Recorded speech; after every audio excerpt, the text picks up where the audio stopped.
Hola, espero que te encuentres fantástico y si no, ahora lo arreglamos.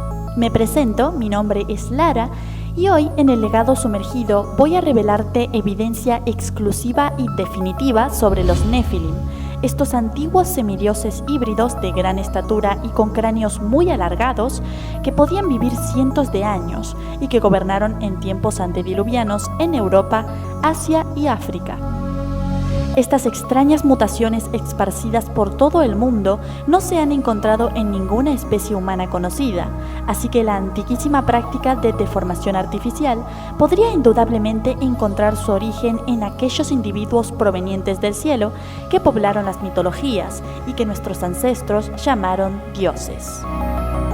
En el video anterior exploramos aterradora evidencia en el continente americano que confirma de forma indudable que estos homínidos desconocidos nacían con el cráneo alargado.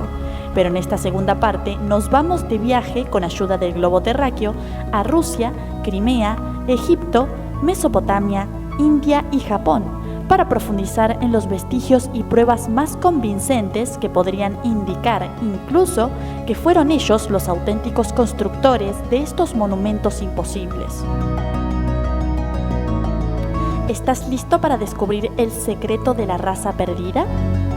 Bueno, tráete tu cafecito porque vamos a comenzar.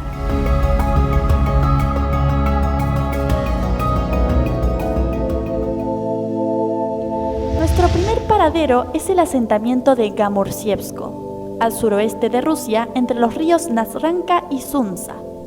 En noviembre del 2018, mientras el Estado se ocupaba de la reparación de carreteras, el personal del Instituto de Arqueología del Cáucaso y del Centro Arqueológico Evgeny Krupnov descubrieron un enorme emplazamiento arqueológico inusual.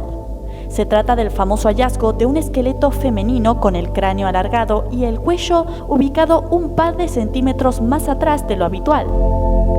Los científicos creen que esta anomalía es producto de una deformación artificial, pero hay que ver si esto es realmente posible sin acabar con la vida del niño al manipular el pescuezo. Resulta muy interesante y peculiar que este asentamiento se ubique entre el Mar Negro y el Mar Caspio, porque ya hemos visto que los análisis de ADN en los cráneos de Paracas, hallados en Perú, sugieren que también provenían de esta zona euroasiática. Ahora nos vamos hacia la península de Crimea en la necrópolis Kisaul, donde se desenterraron los restos de un misterioso bebé con aproximadamente 1 año y medio de edad, datado en 2000 años de antigüedad. No hace falta decir por qué el lugar fue bautizado como la tumba extraterrestre, ya que este individuo tenía unas cuencas oculares gigantescas y el cráneo parece contar con un volumen mucho mayor al que nosotros tenemos como Homo sapiens sapiens. Se sabe que estas zonas estuvieron habitadas por múltiples tribus humanas que practicaban la deformación como los escitas, los sármatas y los hunos. En efecto, Atila, temido jefe de los hunos, llevaba la cabeza deformada para demostrar que pertenecía a un grupo de élite superior, una característica que seguro lo hizo ver más intimidante. Y no podemos olvidar el famoso caso del cráneo hiperdolicocéfalo de Omsk, encontrado en 1992 por el director del Museo de la Educación Igor Evgenievich Skandakov, a orillas del río Tara. Un ejemplar que causó una conmoción tan grande que se dice que en su momento lo escondieron. Y es tan asombroso como los que se encuentran, por ejemplo, en el Museo Histórico y Regional de Kislovodsk. Ahora recogemos nuestras botanitas porque nos vamos en avión hacia la antigua Mesopotamia y el Levante. Ambas regiones repletas de riqueza histórica y consideradas cunas de la civilización, además de ser el lugar favorito de los teóricos de los antiguos astronautas. Allí nos encontramos con los vestigios prehistóricos de la cultura siria Yarmouk, en el yacimiento arqueológico israelí de Sha'ar HaGolan, con 8.500 años de antigüedad. Un lugar en donde los cráneos alargados y los ojos almendrados se encontraron en abundancia, portando una apariencia singular que también veremos más adelante en Egipto y la India. Otra cosa que muchos conocerán son estas figurillas serpentinas que se hicieron muy populares hace varios años con el tema de los reptilianos y demás. fueron encontradas en los yacimientos arqueológicos iraquíes de Tel al-Obeid y Tel el-Ouieli, las cuales presentan sus respectivos cráneos alargados. Estos artefactos de arcilla tienen alrededor de 6.000 o 7.000 años y, suponiendo que los ancestros quisieron representar a los habitantes que estaban percibiendo, estaríamos hablando de otra raza distinta a lo que ahora estamos considerando como los Nephilim. Esta hiperdolicocefalia natural sería entonces un rasgo que en nuestro planeta no se ha visto en homínidos, pero quizás sea una cualidad muy común en otros planetas. Y para asombrarnos hasta el copete, tenemos este cráneo real que vas a estar viendo en pantalla, desenterrado por el arqueólogo estadounidense Frank Hall durante una excavación que se dirigió en el yacimiento prehistórico iraní de Choga Safid en 1969. Toda la experiencia del equipo fue registrada en su libro Estudios sobre la historia arqueológica de la llanura del Durán. Así que esta monstruosa osamenta con 10.000 años de antigüedad ha intentado encontrar su explicación sencilla en un artículo publicado en la Enciclopedia Iránica, escrito por dos arqueólogas que dan por sentado y concluyen, sin estudios que confirmen la idea, que es un mero resultado de modificación artificial, cuando podemos ver claramente que por más aplastada que se pueda dejar la cabeza, jamás se conseguirá tal extensión. En este compendio también se podría nombrar a los señores encontrados en el famoso arte neoasirio de la Alta Mesopotamia, que muchas veces nos encontramos cuando buscamos información, por ejemplo, de los misteriosos Anunnaki. Algunos piensan que debajo de sus coronas, estos reyes y seres míticos estaban resguardando y ornamentando un cráneo muy alargado. Quizás sea el origen de estas diademas tan altas. Si bien de momento no hay forma de comprobarlo, sí que existe un busto con facciones raras y ojos rasgados de gran tamaño. Estos ojos, que aparecen muy juntos entre sí, son similares a los que se ubican en los cráneos peruanos de Paracas y en las culturas del periodo egipcio de Amarna, por lo que ese es nuestro siguiente destino, el periodo de Akenatón.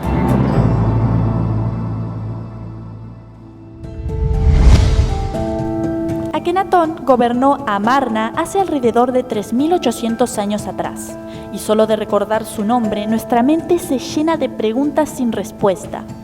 Akenatón fue uno de los reyes más polémicos y misteriosos que hayan existido en toda la historia egipcia, y no obstante se le conoce por el impacto explosivo que tuvieron sus revoluciones a nivel cultural, religioso y artístico, lo que llevó a que su nombre fuera eliminado de las listas reales y sus imágenes fueran profanadas y destruidas.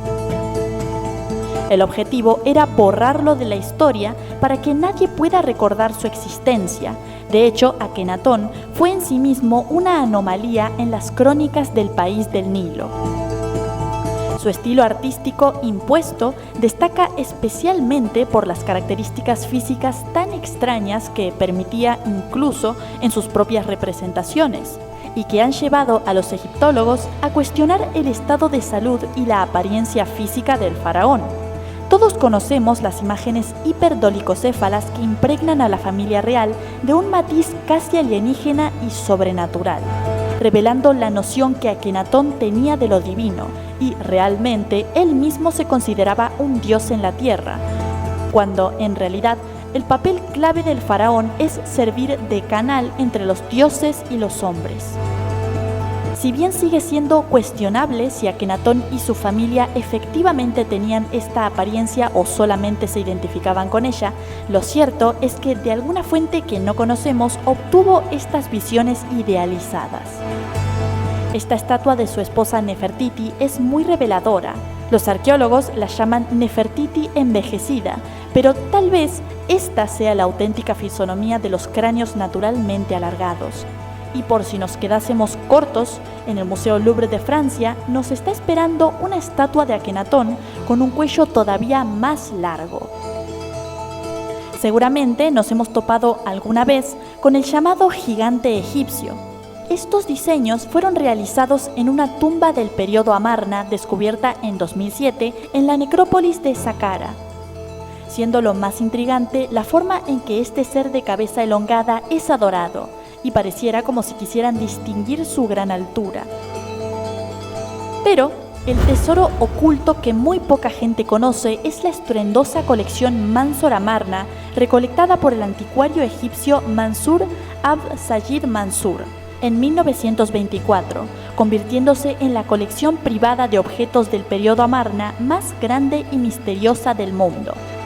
A simple vista ya podemos comenzar a sentir el escándalo interno que provocan estas figuras por su diseño insólito.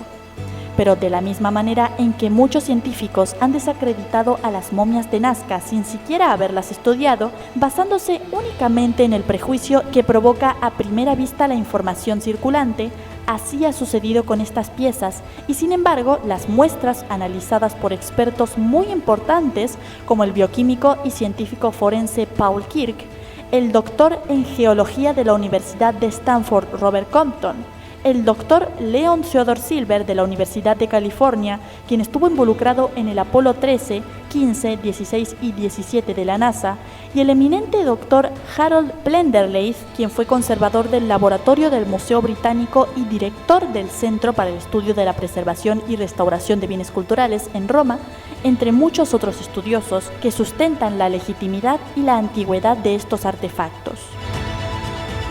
Y para el conocimiento del público, se desató una situación muy incómoda en el año 1981, que sucedió cuando la familia del señor Mansur obsequió al Museo del Louvre una estatuilla de las princesas de Amarna, para conmemorar la memoria del difunto francés Etienne Drioton, uno de los egiptólogos más notables de todos los tiempos. Pues resulta que el artefacto fue recibido con los brazos abiertos por la legendaria egiptóloga Christiane de Roches-Noblecourt, quien asistió a una exposición de estas reliquias en la Universidad Estatal de San Francisco, pero extrañamente y tras su jubilación, el museo la retiró del ojo público. Al principio dijeron que la quitaron por falta de lugar, lo cual sonaba extraño porque la figura era relativamente pequeña. Pero después revelaron que la consideraban una falsificación, todo esto sin presentar ninguna prueba respecto a la afirmación. Más bien, estaban contradiciendo los documentos de autenticación que el mismo museo hizo en 1981 a través de Roches-Noblecourt. La familia Mansur, sospechando de una conspiración muy sucia, envió varias cartas al Louvre desde 1997 hasta junio de 2011, solicitando una devolución e incluso ofrecieron $1 millón al museo a manera de compra, pero solo hubo negación. No quieren devolverlo, pero tampoco quieren mostrarlo. ¿Qué pasaría entonces si ellos tuviesen en su poder todas las esculturas? Posiblemente nadie sabría de su existencia. Apuesto a que no tenías ni idea de todos estos datos que te presenté a lo último. Sinceramente yo tampoco sabía absolutamente nada. Más bien, nos hace pensar en la cantidad de cosas que podrían estarnos ocultando con tal de mantener un dogma científico específico.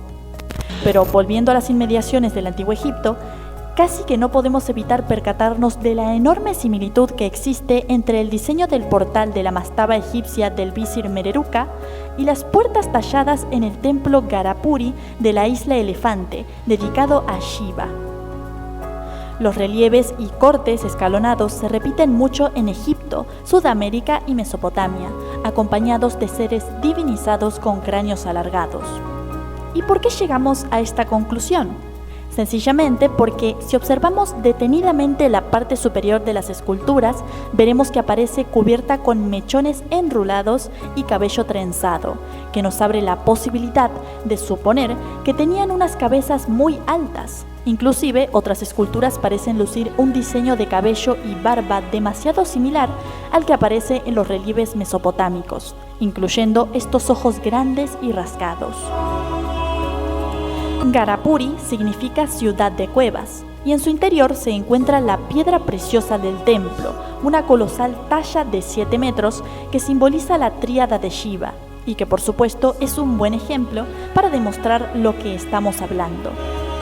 ¿Qué pasaría si estos maestros fueron en origen los antiguos instructores que legaron las enseñanzas del yoga, los chakras, las mitologías antediluvianas y la asombrosa arquitectura tallada en piedra que se ubica no solo en la isla Elefante, sino por ejemplo en el templo Kailasanata también.